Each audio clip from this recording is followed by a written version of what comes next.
yes, that death toll still stands at 17, far too high, but there were a lot of people here on the ground who thought it might climb some more because of the carnage they were seeing yesterday. But for the fact that you had a remarkable number of people at the hospital behind me who worked through the night on people who were going through surgery in critical condition, and they basically saved their lives. And for the first time, we talked to those doctors today to tell us about what it was like when they called that code green, all hands on deck, to deal with patient after patient, as we're also getting harrowing experiences from students inside that high school. Listen. We kept on getting phone calls. Are you ready to receive more patients? Are you ready to take this one? Are you ready to take that one? I'm still scared. Like I just have that image, like that sound of the gunshots right in my head. Like I just hear it like constantly. He stopped us and he got us into Chef Kurth with Chef Kurth's help into her classroom. I would say about 30 to 40 students into this teacher's classroom at the same time. And as a result of their heroic actions, they saved probably all of our lives, about 40 of us. Listen to that last student talking about a janitor, an unsung hero in all of this, who realized that when the shooter pulled the fire alarm, there were about 40 barricaded students, as you heard there, who then rushed right towards the shooter. They didn't realize it at first. The janitor told them to turn around. They went into another room. They went to safety. They believe 40 more could have been killed. Again, 17, far too many. But I can tell you a glimmer of hope tonight, Tucker, which is that despite all of the patients last night who were in critical condition here, tonight there's only one in critical condition, and they're hopeful that it will soon be zero and that everyone will be getting out and going home very soon. Tucker. Ed Henry for us in Florida. Thanks a lot, Ed. Decent person is horrified by what happened yesterday in Parkland. Every thoughtful person knows something horrible is going on in American society. Tragedies like this happen for a reason, and it probably doesn't have a lot to do with guns. The percentage of American households with firearms has dropped dramatically over the past 35 years. Meanwhile, the number of mass shootings has risen. If you're over 40, you did not grow up in a country like this. So the question is, what happened? It could be a lot of things. Far more Americans than ever before take psychiatric medications. Are outbursts of violence a potential side effect? We don't know, but it's possible. Does the social atomization of modern society play a role in all this? Well, spending life online does cause alienation. We know that. Last week, we interviewed author Johann Hari, who has studied the dramatic rise of depression in this country. As he pointed out, the most common answer to the question, how many close friends do you have, is now zero. The lack of meaningful relationships does cause despair. Perhaps in rare cases, it drives some to mass murder. Meanwhile, the nuclear family has collapsed nationwide. Does a generation of boys growing up without fathers pose a threat to this country? Of course it does. Why wouldn't it? Fatherlessness is one feature common to many mass shooters. Nobody's surprised by that. And what about men more broadly? As a group, men are not thriving in this country right now. Ignore the propaganda, and there's a lot of it, and instead look at the numbers. Men kill themselves more, graduate less, and of course commit pretty much 100% of mass shootings. It's a disaster, which for some reason our elites persist in ignoring. In March, this show will begin a month-long series every Wednesday on what is happening to men. We hope it'll be interesting. But why haven't we been talking about this for years? Now, we're not saying any of these factors caused the massacre we saw yesterday. We don't know that. We are saying we ought to do our honest best as a nation to figure out what exactly is going on here. But we're not doing that. That vital conversation has been drowned out and made impossible by mindless screeching about gun control, led by blustery charlatans in the media, you know exactly who they are, and also in Congress, whose only real agenda is moral preening. They aren't trying to solve the problem. Their aims are darker than that. Press a little bit and you'll see it. Sensible gun reforms, you hear that phrase a lot. You heard it all day today on cable news. What exactly does that mean, sensible gun reforms? Banning bump stocks? No. A piece on Vox.com today calls for a landmark gun control bill like the one Australia passed 22 years ago in 1996. That's the law that liberals are always telling you about. But the Australian law wasn't gun control, and it wasn't a voluntary buyback, no matter what they tell you. It was gun confiscation, a wholesale mandatory disarmament of the entire civilian population. Imagine what would happen if you tried that here in this country. America is not Australia for a bunch of reasons, including our history and our Bill of Rights. Imagine federal officials marching from house to house, seizing hundreds of millions of firearms from law-abiding citizens, and then fining and imprisoning those who resist. Vox approvingly calls this leadership. In fact, it's a recipe for bloodshed and civil war. It's nuts. Yet it is a common fantasy on the left. Dan Pfeiffer was a senior advisor to Barack Obama. Now he's a contributor at CNN, of course. Last fall, Pfeiffer wrote an article attacking his fellow Democrats for what he bluntly called fake moderation on guns. His advice was this: stop pretending to respect the Constitution and instead focusing on appointing judges who will nullify it. The goal?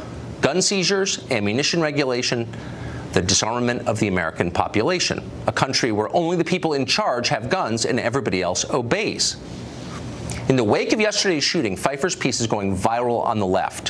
What he wrote is what they believe. So let's stop lying about this. The calls you're hearing today for gun control have nothing to do with protecting Americans from violence. What you're witnessing is a kind of class war. The left hates rural America, red America, gun-owning America, the America that elected Donald Trump. They hate them. Progressives are still in charge of most of the major institutions in this country, and they despise the autonomy of an armed population. They want collective punishment for the sins of a few. They seek to obliterate a core constitutional right rather than trying to mitigate its downsides. They call it gun control, but it's not. It's people control. For the left, voters who can't be controlled can't be trusted. So why have we seen such a massive increase, what seems like one, in shootings like this? Tom Kirsting is a psychotherapist and school counselor. Judge Alex Farrar is a former Miami-Dade County judge, and they both join us tonight. Judge, to you first. We're going to find out a lot more in this specific case because unusually the shooter is still alive. But more broadly, we have seen in absolute terms a pretty big spike in shootings like this. Why do you think that is? Well, I mean, it'd be very difficult to just go ahead and jump into the mind of these shooters and come up with a very simple explanation for why they're behaving that way. Clearly, society has changed in its relationship with violence. I mean, I remember when I was growing up, there was nowhere near the level of violence we have today. We certainly had guns back then, but we didn't have the level of violence we have today. So I think in some ways, society has become very desensitized to violence. And I did see back then as a police officer, parents taking a much more key role in educating their kids about right and wrong. We seem to have lost that line of distinction between right and wrong. Not to say that that clearly applies to this case, because nobody would ever think that it's right to do this horrific act. But I think, like Mayor Giuliani discussed, it's the little things that lead to the big things. And as a judge, I used to tell the parents who come in my courtroom, you can either discipline your child now, or somebody like me is going to be disciplining them much later. And that discipline is going to be a lot harder to deal with because it is a rolling stone. And once it starts moving, you know, culture does change. And we see culture now being very violent, very, I would say, desensitized to it, where it doesn't faze them anymore. Clearly. I mean, Tom, guns are not magic. They're tools. They don't operate themselves. Attitudes are what matter, and attitudes have changed. How have they changed, do you think? Well, here's what I think, Tucker, right? So the society we live in is not the society I lived in growing up as a kid. This generation is being raised by social media and smartphones, and they're not spending enough time part of the family dynamic. And the kind of content, we see it. I mean, if you go on social media, whether it's just, you know, the hatred from, you know, people's views and so forth, we see this anger and this hatred that's occurring, that's getting into people's minds. That takes somebody who's mentally ill, like the shooter, okay? Imagine him absorbing hours and hours a day of video content, which is what I would presume he did, and I think we're going to see that. I really believe that. And imagine what that's doing to his mind, all right? Our actions as human beings are a reflection of what's spinning around upstairs in our minds. So we've got to get back to the basics of families. Parents need to sit down with their kids every night, get back to the dinner table, and have what the president said today, deep, meaningful interactions with one another. I think that sounds right. Judge, why isn't there a national conversation about this? It seems like something that's important, and it's an obvious problem, and people feel like there's something deeply wrong with the culture that would produce something like this, but there isn't a conversation about it. Why? I don't think it's something you can control. I think it's a lot harder to get people to change the way they're living their lives than it is to say, you know, if we just banned this type of gun, this problem would go away. And the reality is that, if somebody is a homicidal maniac, if somebody is, and I completely agree with the doctor that the sentiment out there gets created, especially in social media where there's so much hatred in today's day and age, it becomes a triggering effect. At some point somebody snaps. So if somebody snaps and they want to kill a lot of children because they think, you know what, I'm going to become infamous, you don't need a gun to do that. Just sitting here talking to you, I can think of 3 ways right now that I could kill a lot of children if I was a homicidal maniac, and none of them would involve guns. So it's an easy answer. It's easy to say, let's ban guns and we've solved the problem, or let's ban this type of gun, because I don't think the U.S. will ever, having been founded with the Wild West, having been founded with guns, would ever get rid of all their guns. It's easy to say that. It's a lot harder to get people to change their behavior in the way that they are raising their children, and especially the way society's been kind of moving away from religion, which, like it or not, did set moral parameters for people and teach right and wrong. The other answer is a lot easier. Yeah, I agree with that. Gentlemen, thank you both. Thanks, Tucker. Thank you. The Parkland shooting appears to have happened despite some advance warning. It turns out 5 months ago the FBI was tipped off in a way that a YouTube commenter was discussing his intent to be a professional school shooter. And how did the FBI respond? They responded pretty immediately. I had a field agent contact me and meet me at my office the very next morning, and unfortunately I wasn't able to provide them with much. Well, you gave them the user's name, right, which is the same exact name as the shooter.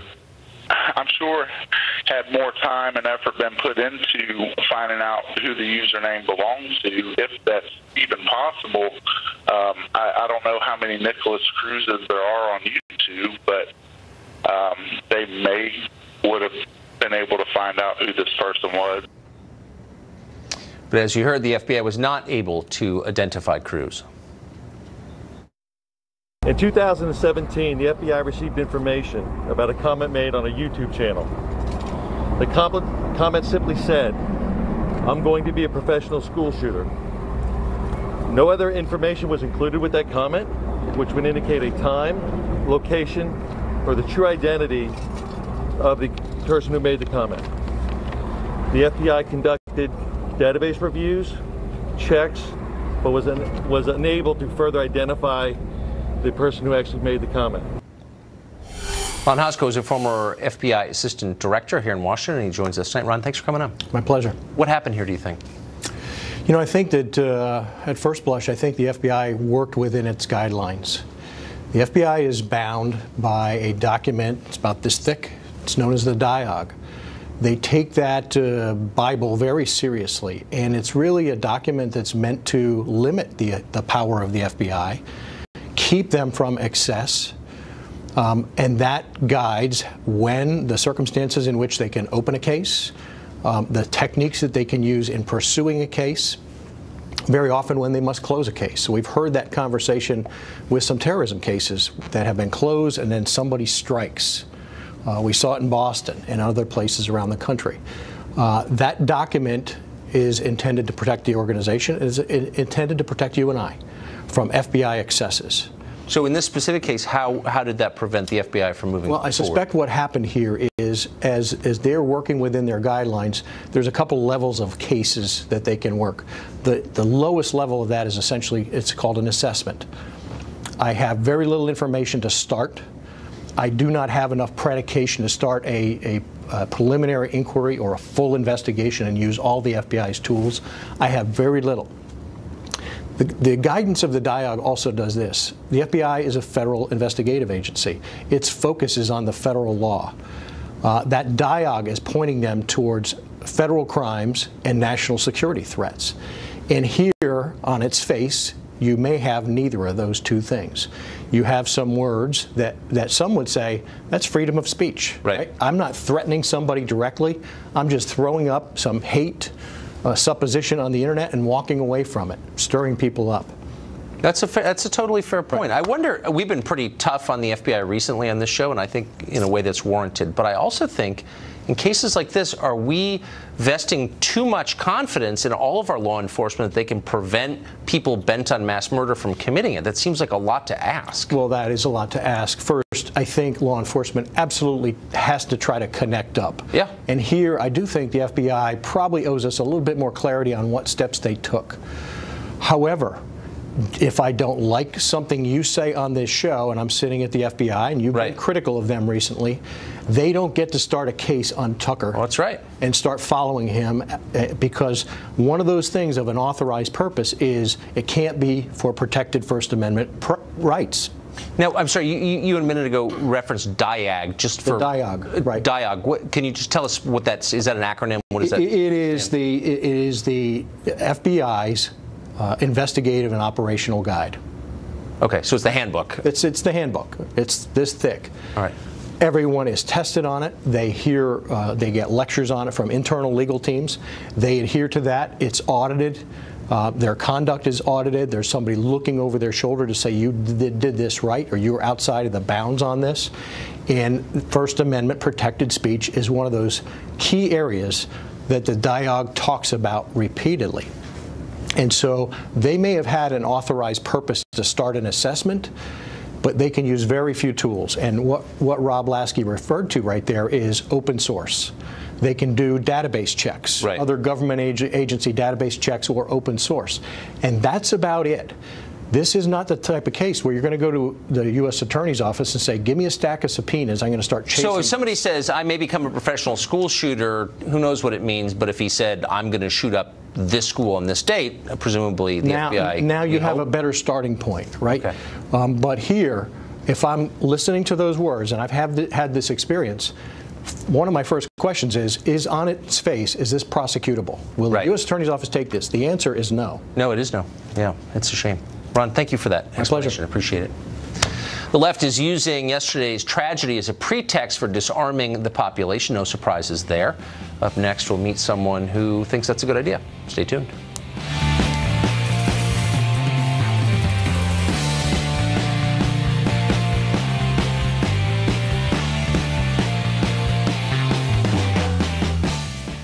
Well, as is now well-established tradition, a mass shooting quickly provokes calls for aggressive new gun control from Democratic politicians.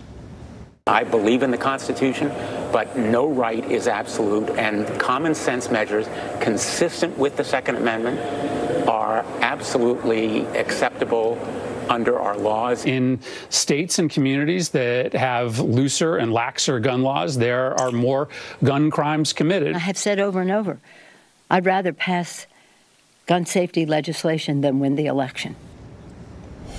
Ethan Behrman is a California radio show host, and he joins us. Ethan, thanks a lot for coming on.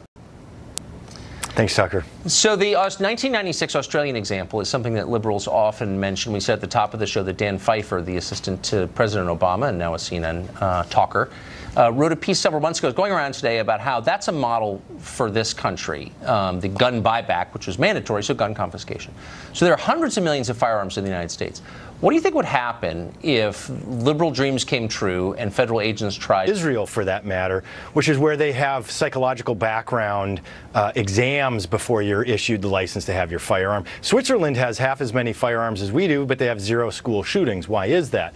And they even have semi-automatic rifles. So the question becomes, what are we doing to make sure people who shouldn't have firearms don't have firearms? And that is where we need to be addressing laws. I wonder though, let's be honest, Tucker.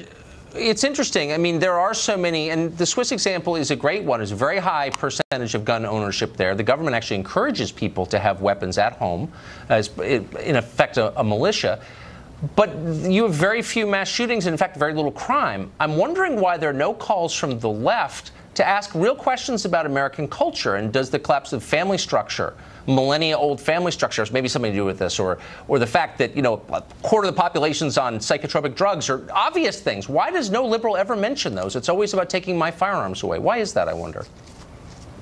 Well, I mean, there is something to be to what you're saying, but let's talk about it from a bigger picture then. If you're going to go down that route, there were significant changes that happened in the 60s, 70s, and 80s, not just affecting the family, but also in terms of consumption of drugs that are actually prescribed by doctors for children. That's what I'm saying. We have That's things exactly like social what I'm media. talking about. I agree completely. Yeah. So, but what's so interesting is look, and I don't know the answer to this. I'm not a social scientist, but I've lived here almost 50 years, and I've seen how the country has changed. Guns are tools. You could do with them a lot of different things. They don't shoot themselves. It's silly. I mean, honestly, though, and we've had semi-automatic weapons for both of our lifetimes, and they haven't been misused like this. So why is this willful blindness to obvious causes and instead blaming the tool? That makes me suspicious. Can you see why? Well, I can, but I want to disagree with you on something. Why would you give somebody, let's say, that doesn't know how to hammer a nail, give them an automatic nail gun, and so they're going to accidentally shoot themselves with that?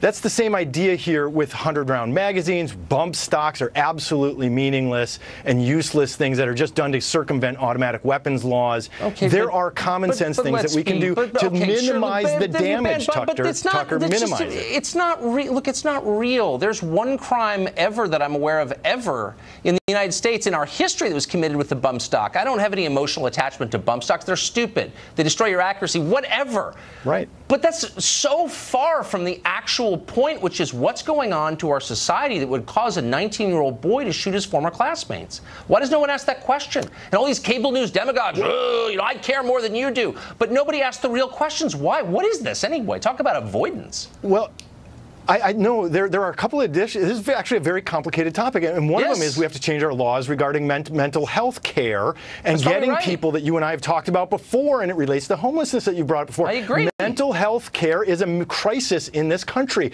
But then the Republicans want to cut. The Trump budget wants to cut over $1 trillion out of Medicaid and Medicare. So the Democrats close the mental hospitals. Okay, you can have the partisan debate, but I don't even care about that. I'm a father of 4. I care about the country. I want to have a real. I don't want to be infantilized with this dumb crap about, the fact that you have a deer rifle makes me less safe. That's a lie, and everyone knows it. Why are young men doing this? Maybe it's, I don't know why, but again, why do we not have that conversation? Why are we pretending it's not real? But because there's a two-part conversation, and you and I, interestingly enough, agree on the mental health problem that we're having. But on the second side, until we resolve that, why make it easy for them to mow down 17 lives in moments? Because actually, I know a lot about this. I don't think that you do. The truth is, you're not allowed. I do. I've fired AR-15s before, Tucker. No, but the law around it.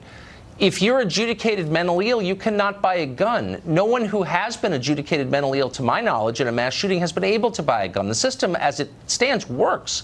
What do you? Do you see what I'm saying? No, it doesn't. So the teachers knew there was a problem with this kid, and no, our mental health laws are broken. They knew there was something wrong. Teachers know who are the problem, and we're not empowering them to do something about it. So it's really simple. Then let's be very specific in a very short amount of time. A teacher notices a kid is weird, possibly menacing. Does that mean get him counseling? I'm not against that, but does that mean he loses his right to buy a gun as an adult? I mean, what's the answer? And we do need to change. Yes. If a teacher thinks you're weird, he can take away a constitutional right. I'm not arguing against it. Once the psychologist or psychiatrist has seen you, yes. So if you're adjudicated mentally ill, that's already the law, Ethan. That's what I don't understand. That's already the law. You should know that, right? So we need to bridge the gap. We need to bridge the gap, Tucker. And in the meantime, what does that mean? I've actually called for Governor Brown here in California to call up the National Guard, station 2 National Guards people at every single school until we are able to resolve this. Okay, that's just putting a Band-Aid on a bloody wound. But thank you, Ethan. I appreciate it, and I hope we can talk more about this. Thanks. Yeah, thanks, Tucker. Former FBI Director Jim Comey told lawmakers the FBI did not think that Mike Flynn lied to them. Huh? Flynn, by the way, could be heading to prison having pleaded guilty to lying. What is going on? What is the heart of the Russia scandal? Weirder by the moment. Byron York joins us next.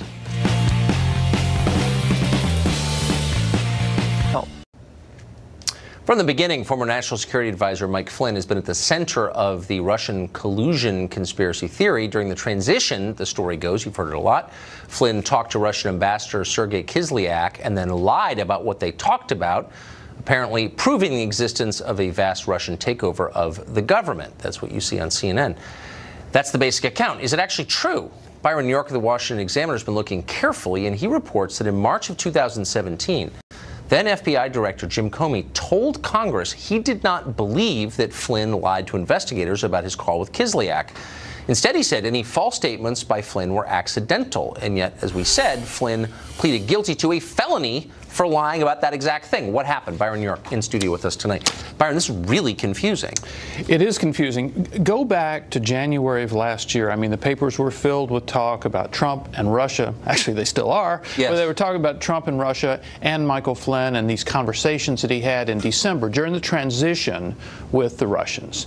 So on January 24th, on a basis that a lot of Republicans are very skeptical about, the FBI goes into the White House and discusses with Michael Flynn what went on in these calls.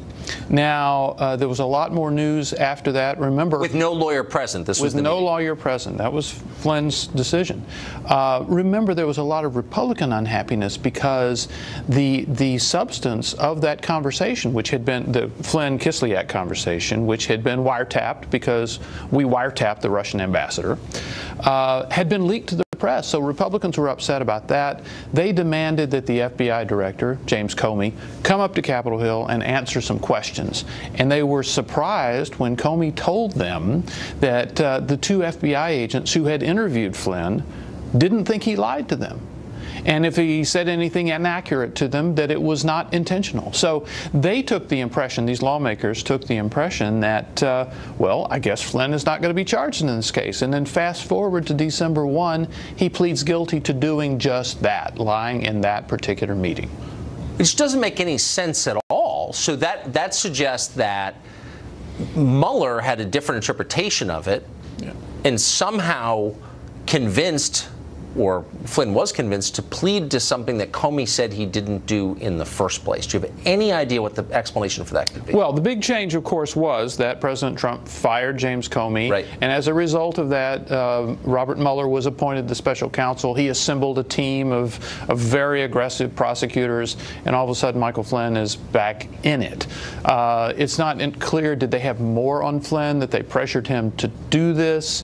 But you have to remember, what Flynn pled guilty to was something that all the parties knew on that day in January, because this conversation had been wiretapped. There was a recording of it, a transcript of it. And so when the that doesn't make sense either, because Flynn was the former head of an intelligence agency. Yes. Well, everyone thinks he surely knew that he had been recorded. He must have done. That's what he did for a living for years, right? So of course he would know that that conversation was wiretapped. So why would he lie? How could he have lied about that? It was kind of odd in the first place. The FBI asking, well, what did you say to the Russian ambassador, when they in fact knew exactly what he said to the Russian ambassador. And he knew that they knew, yes. Okay. We don't know what the answer is here, but clearly this is very odd, and I look forward to the day when we No, and the case, by the way, is not completely over. There have been a few developments in the last few weeks of a new judge in the Flynn case ordering the Mueller office to produce evidence to Flynn, which is kind of an unusual situation in the sense that he has already pleaded guilty. Right, and that's so that case is not really over yet. Ahead of time. Yeah. Wow, Byron York, amazing. Thank you for staying on this. Thank you. President Trump's tax bill gave badly needed tax relief to much of the middle class. Now the administration is considering offsetting that with a big hike to the gas tax aimed squarely at rural America. We'll discuss one of the president's more baffling policy proposals next.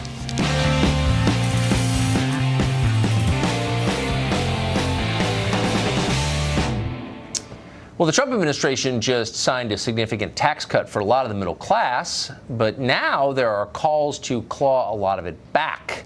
Some in the administration are pushing for a major spend on infrastructure to be financed with a hike in the gas tax, the federal gas tax. That, of course, would fall heaviest on rural Americans, while leaving most of the wealthy urbanites who voted for Hillary untouched. It's a little puzzling. Peter Morici is an economist and University of Maryland business professor, and he joins us tonight. Peter, great to see you. Nice to see you. So I know the gas tax is something that academics love because it seems, it's tidy, it's a user fee, it seems fair. But you sort of wonder if it is fair, because really the people who pay it are not the ones who benefited from our current economic structure. They're the people who have benefited least or who've suffered under it, who live in rural America? Well, it's people that use the roads. The alternative is tolls. I mean, the federal government's only willing to put about $200 billion into this $1.5 trillion infrastructure program. So the question is, where is the rest of the money going to come from? What the states have been doing is basically selling roads to the private sector, who put on whopping tolls. But wait a second, that's the alternative. So why do we have government? Is it to like run diversity seminars and, you know, pay the retirement of federal employees? No, it's to defend the borders, to keep the Visigoths at bay, and to pave the roads. Like that's a core function of government. So when did that become like an extra add-on? Like a, do you know what I mean? Hold on, we're on the like same a cocktail page. On an airplane flight. We're on the same page. I mean, I would love to carve all the deadbeats out of the entitlements program and pay for it that way. You know, 1 out of 20 Americans are adults. Are on Social Security disability. I can't believe that 1 out of 20 adults between 16 and 65 can't work.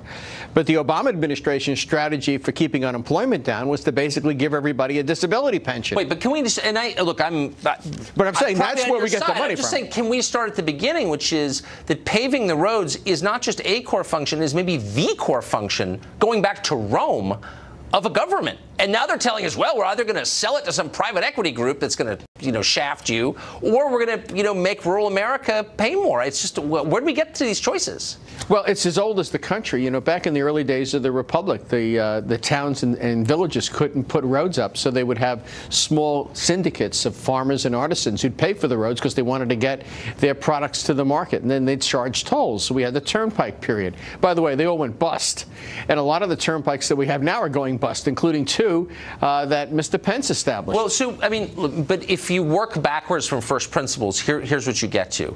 If we were to pass this 25-cent increase, that would instantly eliminate about 60% of the benefit that middle America got from this tax cut. Well, it's ridiculous to go 25 cents. The gas tax right now is 18.4. Since it was last raised in 1993, we've had about 67% inflation, about 2/3. So if you raised it by 12 cents, you'd be keeping up with inflation.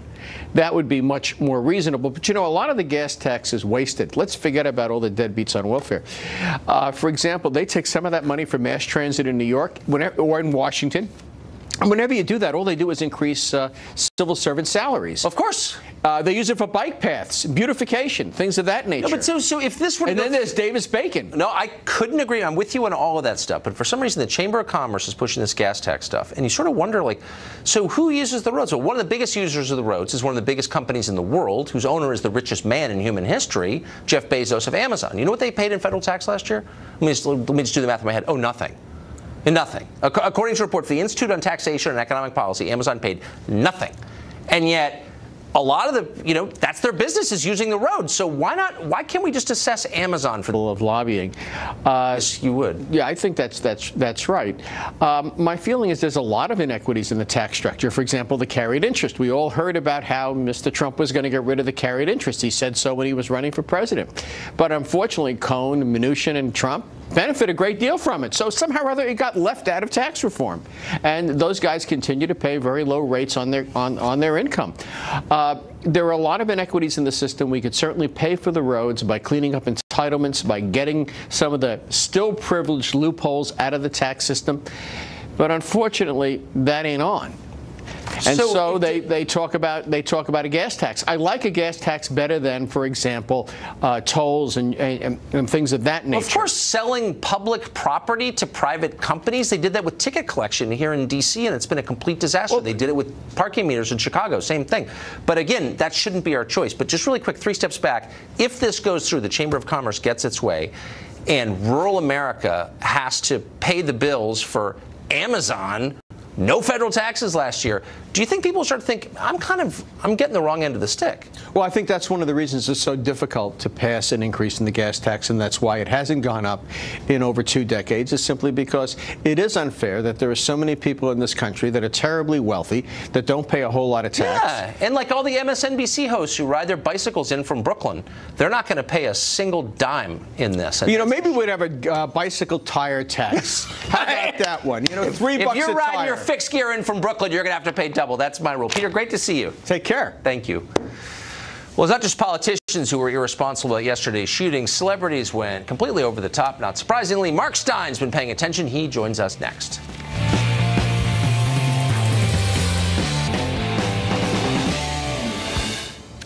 Various celebrities were quick to give their vacuous opinions on national gun policy in the wake of the Parkland shooting, of course. Famed constitutional law scholar Chelsea Handler tweeted this, quote, "We have to elect candidates that are not funded by the NRA in November. We have an opportunity to elect candidates who won't allow kids to go to school and get shot. It's disgusting how many times this has happened, and Republicans do nothing. You all have blood on your hands," she said in measured tones. Meanwhile, elder statesman Kim Kardashian West tweeted this, quote, "We owe it to our children and our teachers to keep them safe while at school. Prayers won't do this, action will. Congress, please do your job to protect Americans from senseless gun violence." That was written by a publicist, you can tell. And there are a lot of other tweets in that same vein. Author and columnist Mark Stein specializes in celebrity tweets. Indeed, he's compiling a book on the subject, we hope, and he joins us tonight. Hey, Mark. Hey, Tucker. Good to be with you. So what do you make of the response to this?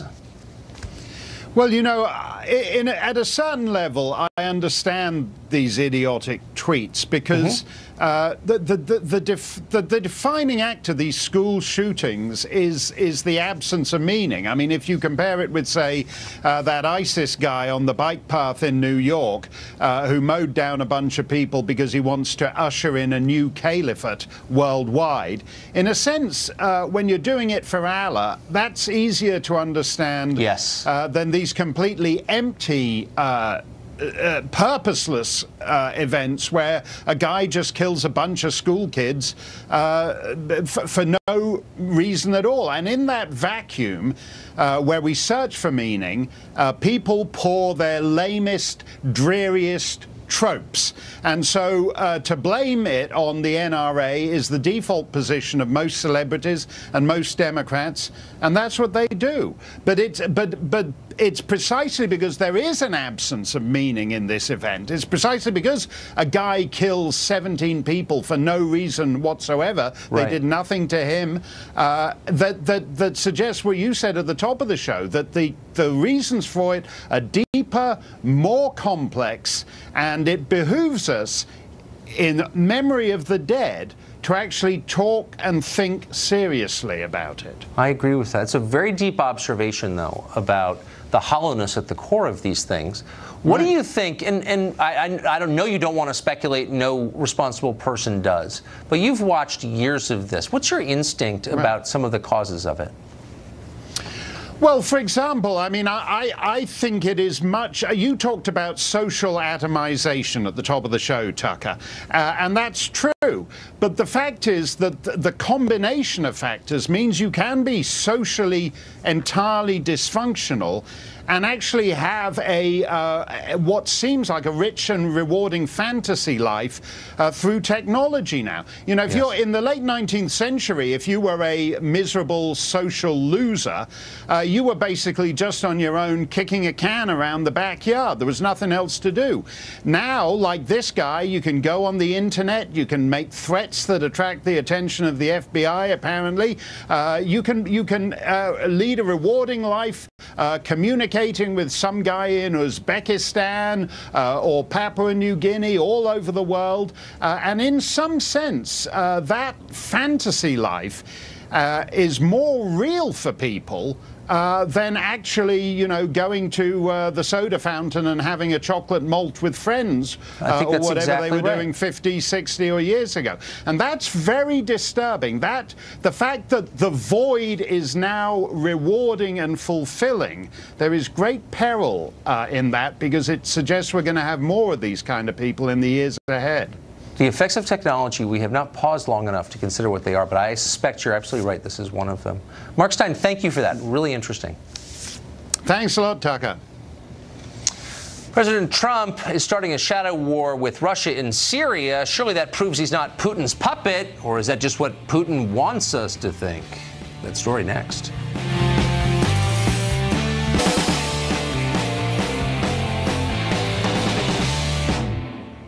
We close tonight with what we think is an important update on Russia's takeover of America, something we've been covering for a long time. The president might fool you with his tweets, but he's a remarkably sophisticated operator. To cover up his collusion with Russia, he has now started a war with Russia. Pretty tricky. Last weekend, multiple Russians supporting Bashar al-Assad's regime in Syria were killed by airstrikes by our forces, U.S. forces. We've been bombing Russian equipment and Russian supplies for even longer. We can only hope that Congressman Adam Schiff and others are not fooled. Just because we were literally fighting Russia and killing its citizens, risking nuclear war in the process, doesn't mean that Russia didn't compromise our democracy. In fact, it's probably proof of that. Even if President Trump invades Russia, burns Moscow, hangs Putin from the Kremlin walls, never forget that he is merely Putin's puppet. Vigilance, friends. Always vigilance. Adam Schiff can tell you that.